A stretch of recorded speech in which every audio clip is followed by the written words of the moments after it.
This is the Good Neighbor Podcast, the place where local businesses and neighbors come together. Here's your host, Jeff Gardner.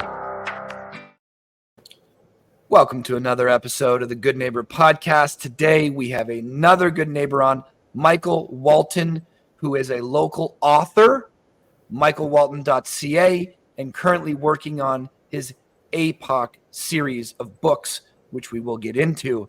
Michael, welcome to the show, man. Thank you very much. Appreciate being here. Yeah, man. This is going to be an interesting one. You're the first author to come on the show, and I have a few books behind me. I like to read. That's just a little sampling. Reading just, man, some people were good enough to share their incredible stories into a 3, 4, 5 hour book for us, take us on these adventures, or share their knowledge and expertise, which may have taken them 20 years to get, and I can get all that in 4 or 5 hours. It's like, for the people who don't read out there, whew. Anyways, so let's first talk about your business. I said you were an author, but let's peel that back a little bit more. So what is it that you do? Let us know. So I'm an indie author, self-published. I write my APOK series is a thriller, action, adventure, sci-fi crime stories. Awesome.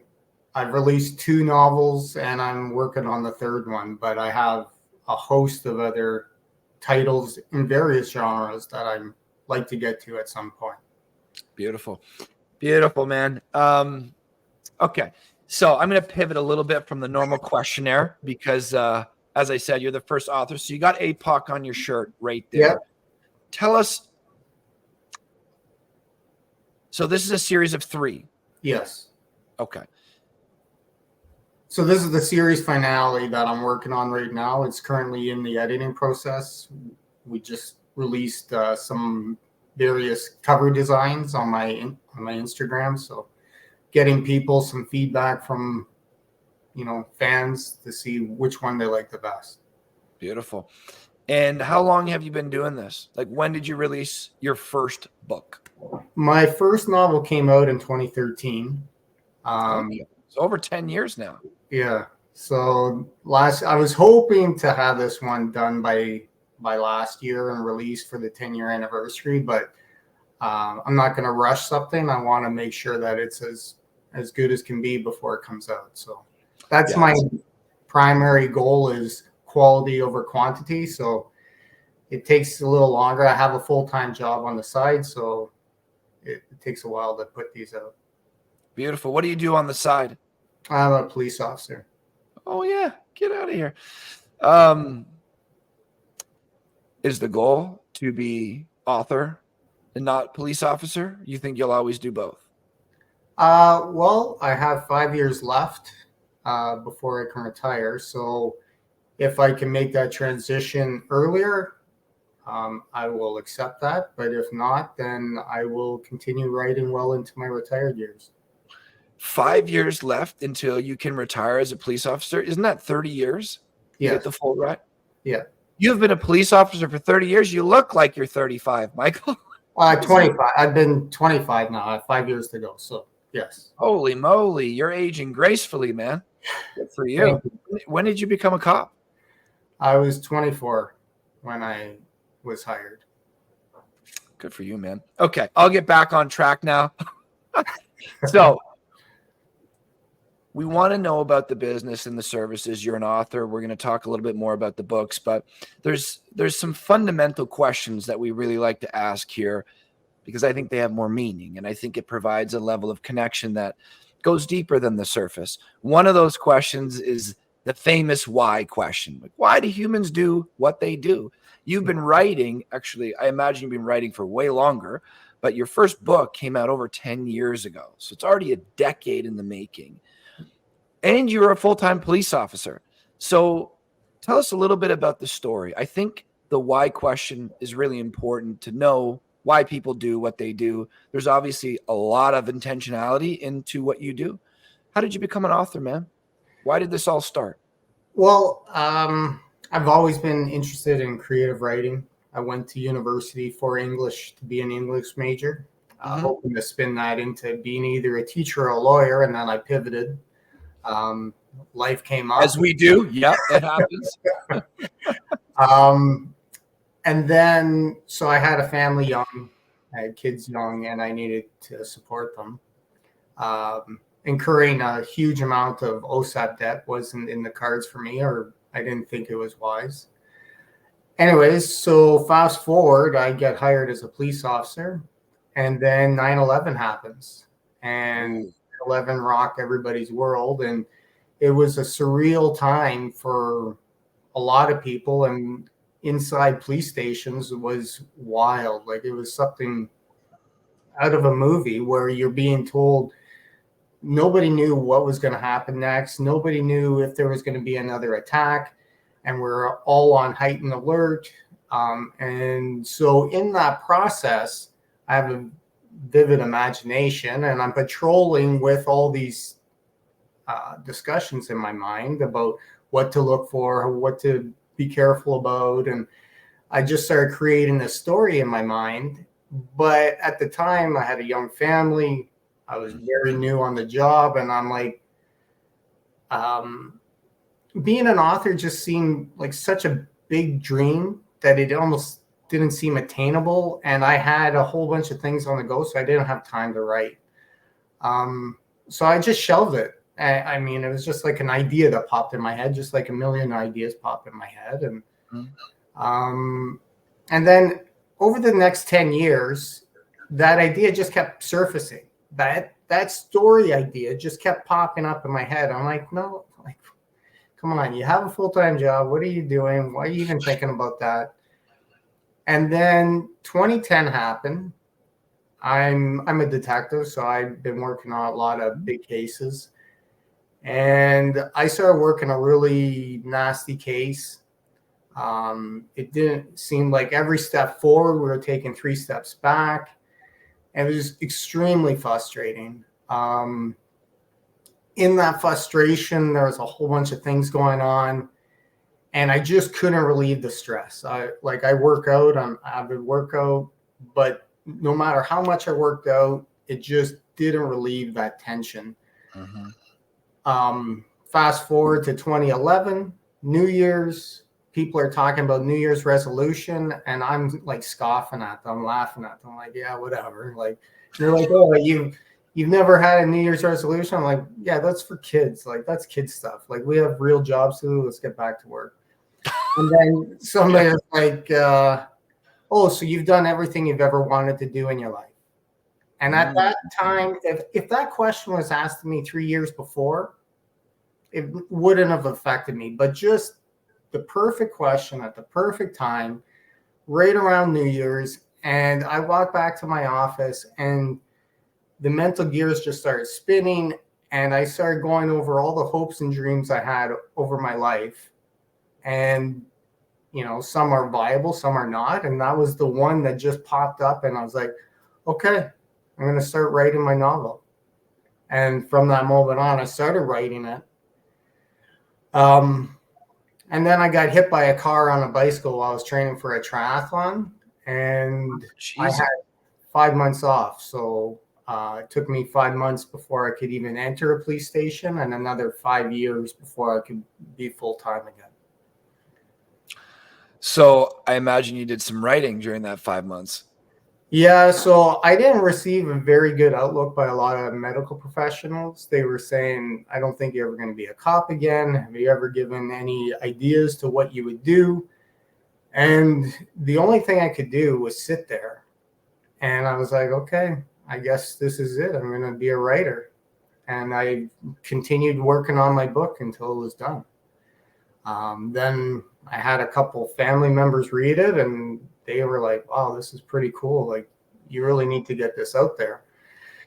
And so that's the why. That's what brought me to here. And then I just kept writing because I loved it so much. Life is so interesting, eh? I mean, you said, if I would have gotten that question 2 or 3 years before, it would have had no impact on me. So you got the perfect question, and you got the perfect question at the perfect time. But from my interpretation of what you just said, it still seemed like good question. You started thinking about it, but maybe weren't quite ready to fully engage with writing the daunting task of a book. I mean, my first book was 20 pages. It took me 6 months to write 20 pages, 6 months. Yeah. And so I know it's a daunting, well, I don't even know how daunting it is, but 20 pages was tough for me. So, but then you get hit by a car. Yeah. It's like, would I want that to happen to anybody? No. But the cool thing about being a human is you get to choose the meaning to that. You could say it has no meaning. You could say this is the worst thing. Woe is me. But instead you wrote a book during that time. And now you're on a podcast talking about your 3-book series leading to 10 or 20 books. Like, I'm sorry that you got hit by a car, obviously, but it seems like, I don't know. Who knows what would have happened if you didn't do that? It's the weirdest comment to make, not yours, but what I'm going to say is it was the best thing that ever happened. It's so weird. Like, you rewind me back to right after the car accident, I would not say that. Of course not. It sucked. It was a long road to recovery, but what helped me get through that road was the hope of writing. And just writing itself, it gave me an outlet where I couldn't do anything else. So for that period of time where I couldn't do absolutely anything, I was stuck in the dark because I had a brain injury and dealing with body injuries. It was the only thing that gave me hope. Wow.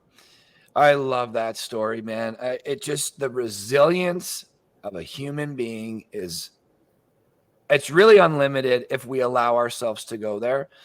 I share this a fair bit on the podcast and really just in my life. I am an addictions counselor on the weekend at this great facility called Cornerstone Recovery. The reason why I now have the skill set to counsel people through addiction is because I was an athlete, broke my leg badly. That led to painkillers, derailed my life. Just like you in your accident, had you asked me during that time of going through that, my own version of hell, am I happy about this? No. It sucked every moment. It took years away from me, but it forced me to face these problems, to face myself, probably somebody that I wasn't paying much attention to as I let these painkillers get a hold of me too much. So it provided a new opportunity to answer these big questions, to develop these skill sets. And now when I talk about it, I talk about it a fair bit because a lot of us are ashamed of these types of things. We don't want to share them. And I think that limits us. I think that limits our potential. Whereas if we own it and take responsibility for it, that ownership can turn into leadership and mentorship, etc. So people ask me, would you remove that ingredient from your life? Not a chance. It was like your car accident, probably one of the best things that ever happened to me because I had to learn really about myself. Yeah. I knew myself way better from going through all that suffering. Kind of forces you to either stay in the suffering or find the answers to it. So I got my health back, fitness got back into my life, started reading the books because that's where the answers are, et cetera, et cetera, et cetera.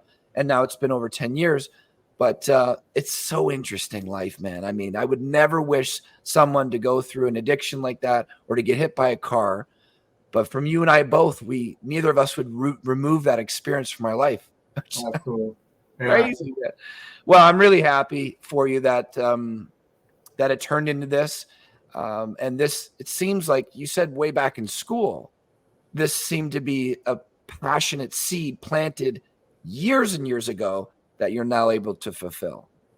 Yeah, I just have an imagination and I just like storytelling, and it's just, that's what brought me, like, that's why I applied for English at university. I just thought maybe I didn't even see a future in writing stories at that time. Like I said, I was looking at being a teacher or a lawyer, but this is so much better. Like just writing stories, just being, it's just fun. Yeah, that creative outlet. Well, we love storytelling too, as that's all we do day in and day out. just different types of stories, but connecting with other humans, storytelling. I don't know if there's a better way. We're always telling stories in some ways, whether they're made up for entertainment or to take us to this new world. Like you can create entire worlds out of an imagination if you allow yourself to go there. So kudos to you for getting through that car accident, because I'm sure that was a bitch. I can't imagine it wasn't anything but. And you kind of almost turned it into like a superpower. It now gave you this outlet to impact not only yourself, but many people.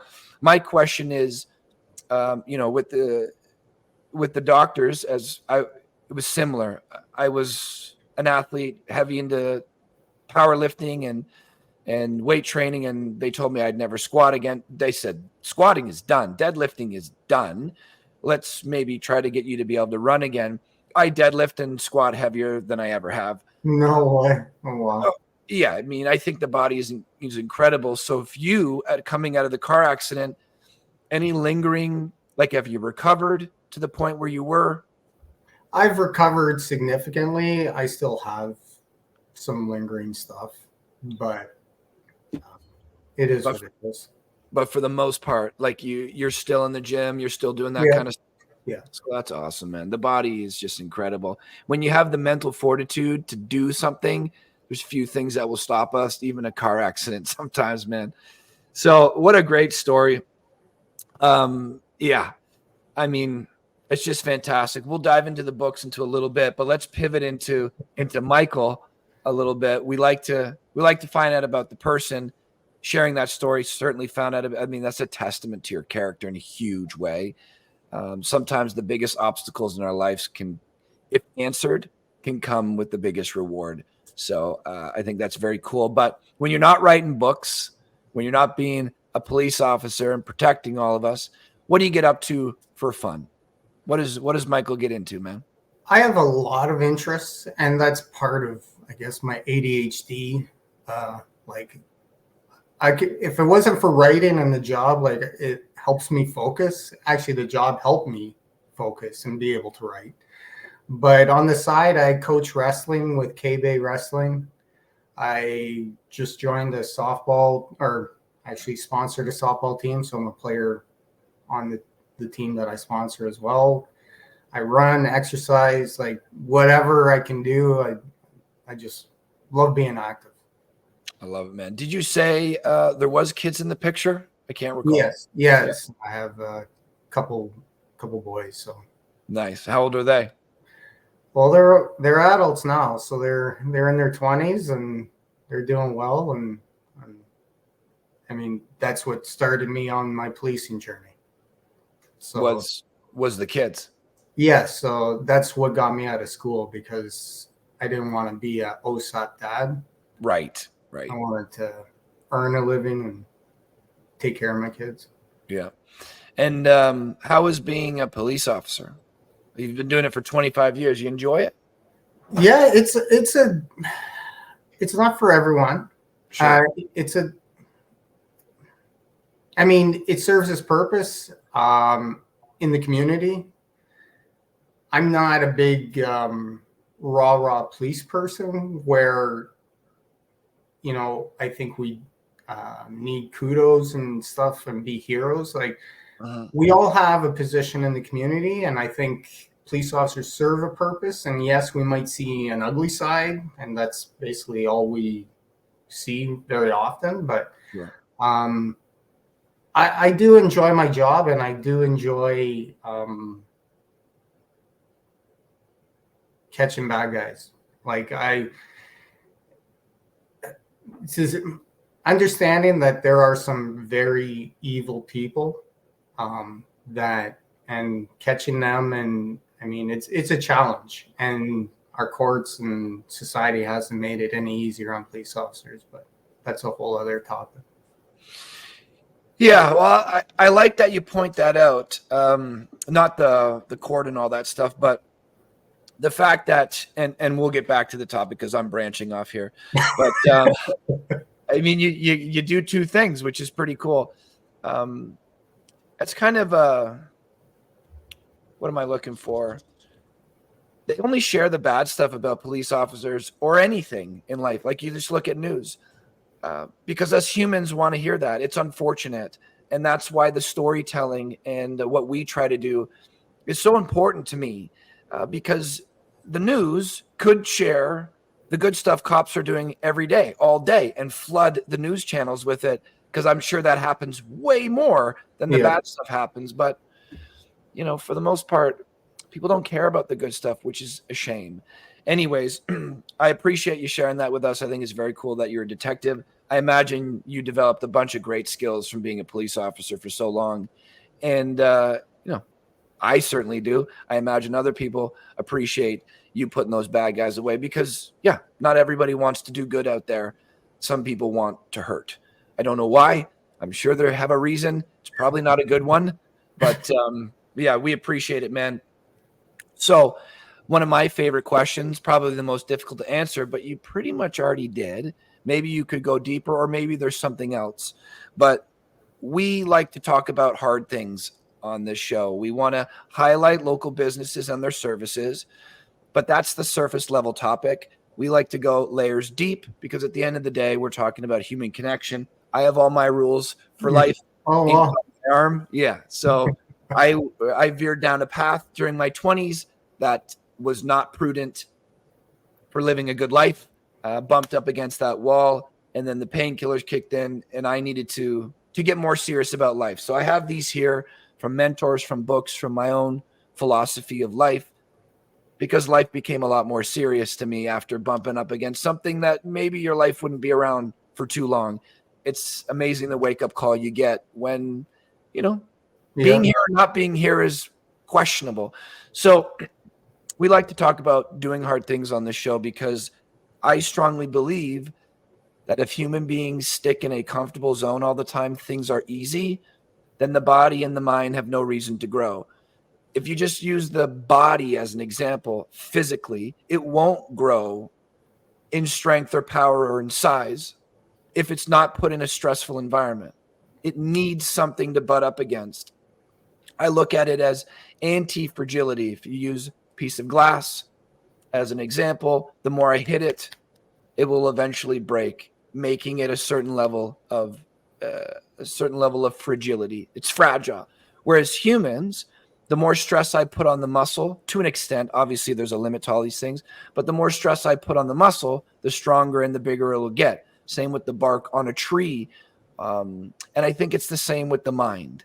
Yeah. I do think if we keep taking that grade 1 math test every day, it'll get boring. We won't grow. But we're tested, and I think life has its way of testing us. But I feel like as a species and society, certainly, many of us don't want to share these hardships. We want to stuff them down. We may feel embarrassment by it, or ridicule, or judgment, whatever it is. We don't share these things. We share only the perfect things in life, because that is a metric of success. But I want to be a part of the wave that changes that idea, that it's really through our hardships that we turn into the people we are. And it's a big ingredient to the recipe that is us. So we like to ask the guests that come on the show, are there any hardships, trials, tribulations that you've been through that probably really sucked in the moment, but when you look back in hindsight, you wouldn't pull that ingredient out because it helped you become who you are today? I know you alluded to that earlier. Is there more than that? Is there another example that you can share with us? Well, the bike accident is definitely, out of all the hardships I've faced, it still ranks number one. Not just the accident itself, but then the following 5 years after that. The head injury, there's so much studies going into it now, but it's crazy. So before I was actually really diagnosed, because I don't know if you've ever played this game where you close one eye, you hold up a thumb, you see your point of focus, and then you close the other eye and then see how far it's shifted. No.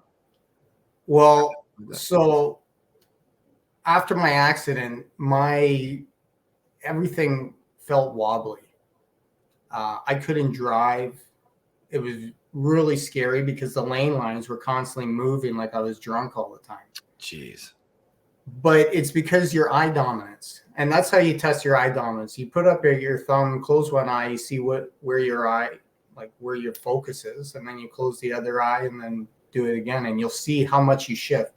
So what was happening was my eye dominance kept shifting between left and right.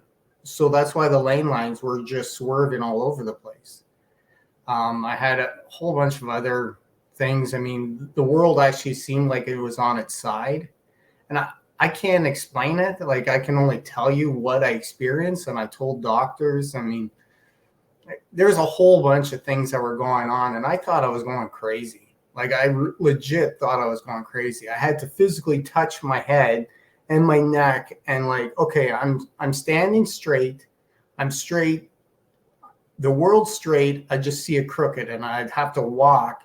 And it was such a mess trying to get to one place because I'm looking like this, the world looked like it was on its side.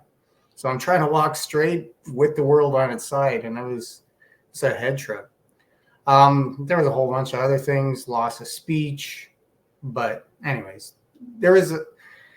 it was a struggle. So 5 years it took me to build up the strength and resilience. And I guess they always talk about neuroplasticity and retraining the brain, like working out. I used to get massive migraines from exercise, but I had to just work through it and start small with small headaches and just keep building and keep that resistance. Like you said, just keep pounding. It just took a while. It took 5 years before I could hold my own on a daily basis. So it's amazing. You know, a broken bone is no joke. I mean, right? Nobody wants to break a bone. But when you compare it to bouncing around the brain, at least it's like, okay, my bone is broken. Now we bring it back together. There's swelling. I need to do some rehab. Yeah, sure. Maybe 12 months, 18 months, whatever, even if it's a bad compound. But it makes sense.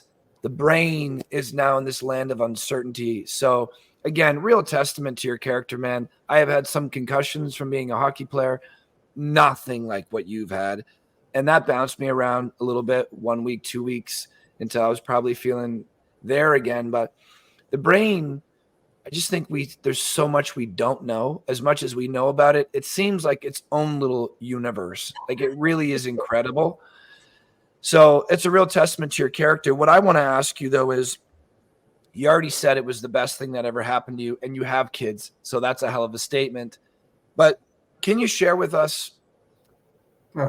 That's no slight to them. They're amazing. Oh yeah. No. That's what I mean. Like, you're a father. There's few things greater than being a dad. But personally, what you went through, that was hugely impactful, that accident. So for any of the audience that's listening, as people come to the show for all kinds of different reasons, and hopefully they can walk away learning something about somebody, deeper connection, maybe a skill set. So I think this is a great opportunity to share, if you're willing to, some key things that kept you going. I know you said it was the hope for the book, but maybe some strategy, some skill. Like 5 years is a long time. To white knuckle it through 2 months, okay. 5 years requires strategy and planning and something. Anything that made it easier for you, or that some real learning that came from that you could share with yourself if you were to go through that again? So, like I said, it was a long journey, and I thought I was going crazy. So I ended up seeing a shrink at one point because I felt like butterfly wings. I felt so vulnerable, like wet paper, like any touch would wreck me. I've never experienced that, where I felt so vulnerable and so weak that I couldn't hold my own. And that was a really hard thing for me to deal with, along with so many other things, because I wasn't working. We don't get paid full time when you're off sick for that long. Sure. So you get reduced, which I'm extremely thankful for, but it just added another complication to my life where Yep. I was trying to pay the bills and there was only so much money at the end. So I ended up seeing a psychologist, and most of it, what he said, whatever. But he made me think of one thing, and he asked me, this was several sessions in, he asked me, what are you thankful for? And at that time, you know what, I couldn't, like, it was the hardest thing. He asked me to give him a list of 5 things, and it was the hardest thing for me to come up with a list of what 5 things I was thankful for, because my brain was so stuck in a loop of thinking, I'm going to lose my house. I don't have my body. I can't work my brain. Like, I was so focused on everything that was wrong in my life that I couldn't see the good things that were happening in my life. Yeah. And that question was like hitting me in the head with a baseball bat. It just floored me. And I couldn't answer him at that time. And I went home, and that was my homework. I had to think of what things I was thankful for. And then from that moment on, every day I wrote out a list. I literally wrote out a list of things I was thankful for. And it helped reprogram my thinking to remember I have things to be thankful for, because you can get so stuck in thinking your life sucks. But I had to remember, it didn't matter if I had any money in the bank. It didn't matter that I was going to lose my house. It didn't matter that all these things were falling. What was I thankful for? Sure. And by focusing on that, it brought me out of a dark place, and it gave me stability, and I was able to grow from that. And it really built inner strength. But up until that point, I can tell you, it was shaky ground. Man, gratitude journals. I got one right there. It almost seems like a cringy little buzzword these days because we hear about it so much, but I'm happy for that because it's insanely powerful. That's why I think people talk about it so much. It's so easy to focus on the negative. I don't know enough about the brain to say why, my thoughts lead me to believe that it's a survival mechanism or something like that from way back in our ancestry. Focus on all the things that can kill you. Maybe. I don't know exactly why, but it just seems to be easier. I mean, it's, again, the news. If we wanted to focus on what was good all the time, the news would be riddled with what's good. But it seems like it's so much easier to focus on all the shit that's happening. You talked about neuroplasticity, the brain's ability to rewire and change even into our later years. It doesn't seem like it has a timeline for when it stops. But there's just something about really thinking deeply about the things that you can be grateful for. I mean, we always have one thing at least, the fact that we're alive. You just ask yourself, would you rather not be here or be here? I think most people would say yes to being here, family, country, location, whatever it is. But it's amazing that was the first thing that came to your mind after all of that struggle, getting help, and it was focusing on the good things in your life. That was a major contributor to you succeeding through that 5 years. That's basically what you're saying? Absolutely. Man. Absolutely. And it took a while before I got to that stage, and I wouldn't even start with the big things, like you said, focus. Like, I was happy that I could write. I was happy that I could walk. I was happy. And it was just those simple things that we take for granted. And then after I started remembering all that and being appreciative of just those simple things, then I grew my list into bigger things and more complex. But it was initially just remembering the small things that you take for granted every day. Yeah, man. I love it. I love it. Yeah. Going through that and coming out with gratitude. Man, what a lesson. Okay. So we talked about what you get up to for fun. You shared a really incredible story, like really incredible, very inspiring, about some hardships and some great takeaways. Let's talk about your books a little bit. Okay. Let's let people know about it, because this isn't a typical business in the sense of here's our products and services, that type of idea. So I'm going to pivot a little bit. As I said, you're the first author. So if I was an audience member and I'm listening to an author speak, I would want to know a little bit about their writing style. You shared with us why you started writing, but your genre, the books. Let us know a little bit about the APOK series? So it's like I said, it's a thriller crime series. It's about a police officer who goes to jail for murder, a reporter who's trying to figure out what really happened, and an underground society trying to exert power over the world. So there's a lot going on, and it's a wild roller coaster ride.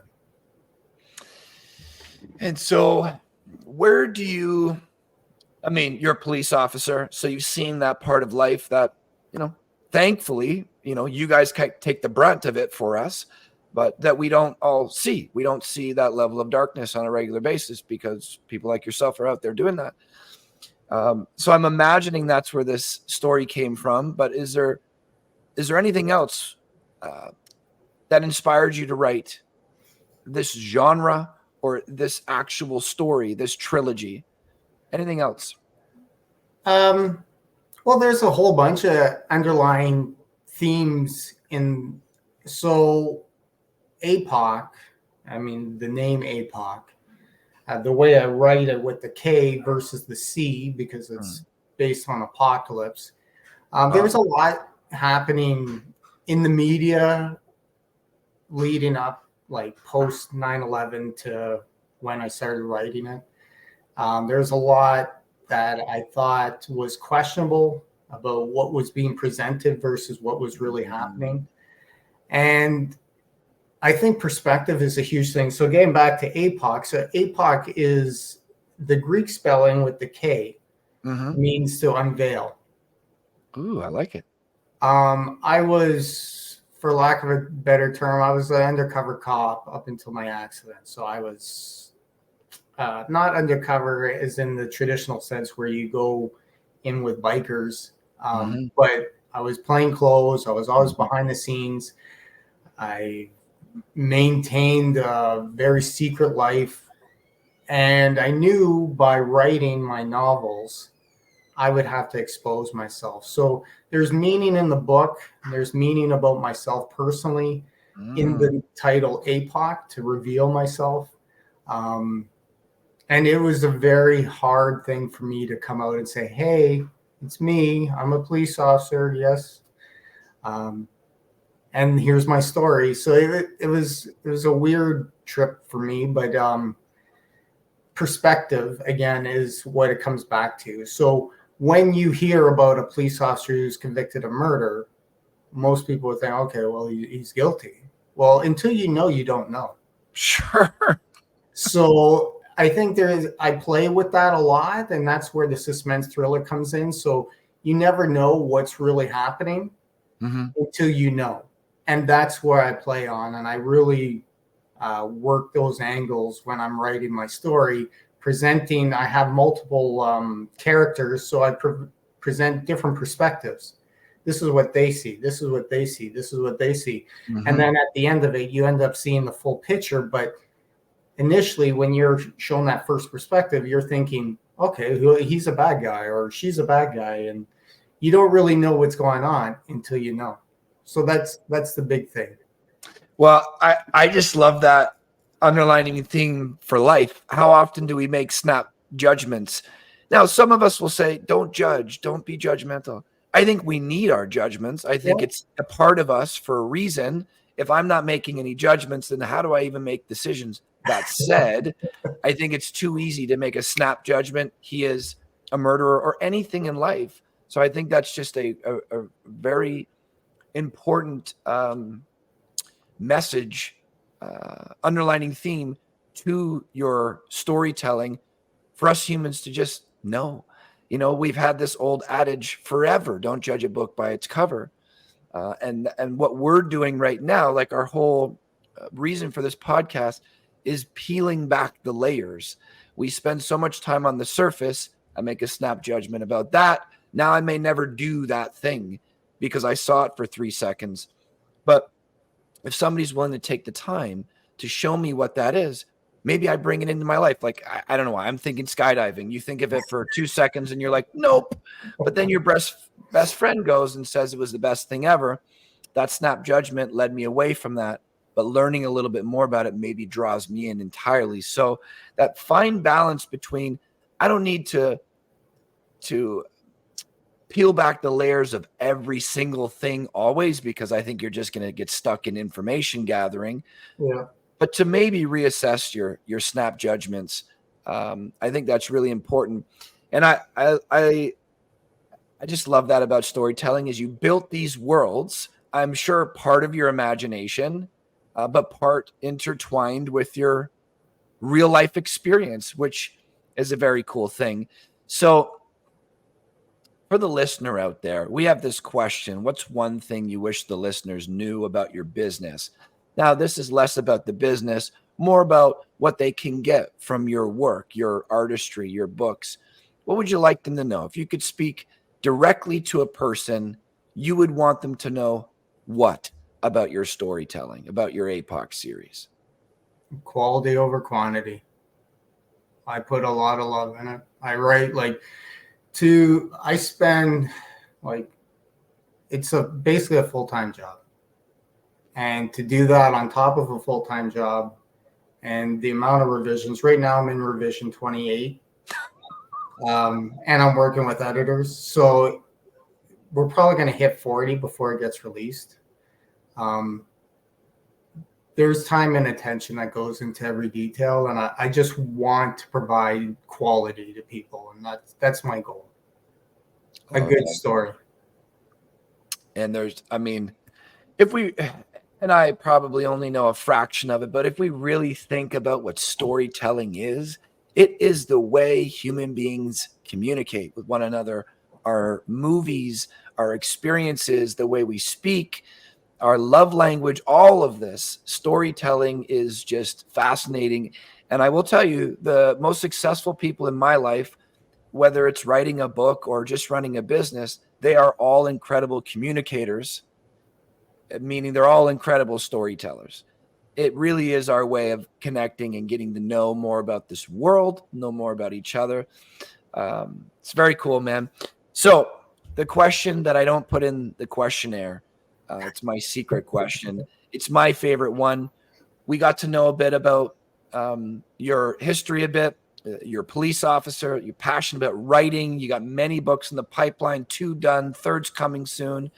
And that really is what you want to do going forward. We got to know a little bit about you, and you shared some really important stories from us, some great takeaways from it.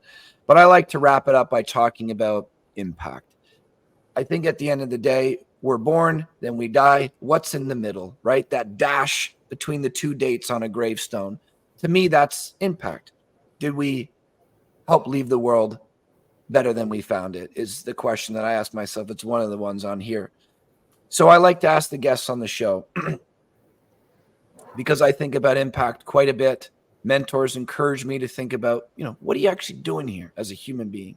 I like to ask the guests on the show, what kind of impact do you want to have on whether it's your family, your audience, the world?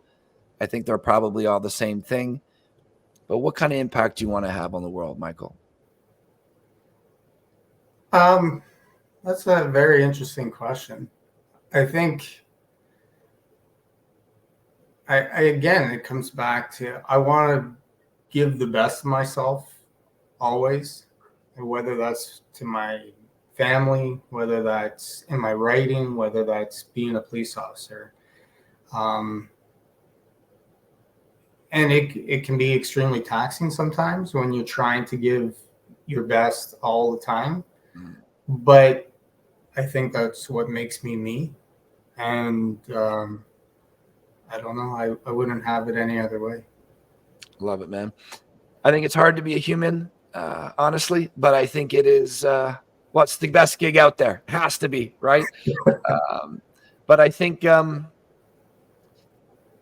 this quote. I love old philosophers, ancient Roman. There's a few different categories of them, but one of the ones he says, one of the quotes he's famous for is, how long are you going to wait to give yourself the best of yourself? And that quote wouldn't be so well known if it was easy for us to give ourselves the best of ourselves. So again, kudos to you, man. That's what you want to bring to the table, is your best version. You've certainly been through some hell that not all of us go through, and you turned it into a gift that you provided to yourself through this artistry, and now you're providing it to us. It's been a pleasure learning about you, man. First author to come on the show, certainly taught me a lot. I love that you turned a challenge into a not only productive, but positive way of expressing yourself that we all can benefit from. That's a rare story. Not everybody does that. So thank you for sharing that with us today, man. And thank you for coming on the show. Well, thanks for having me, Jeff. Appreciate that. Yeah, man. Thank you for listening to the Good Neighbor Podcast Midhurst. To nominate your favorite local businesses to be featured on the show, go to gnpmidhurst.com. That's gnpmidhurst.com or call 705-413-3775.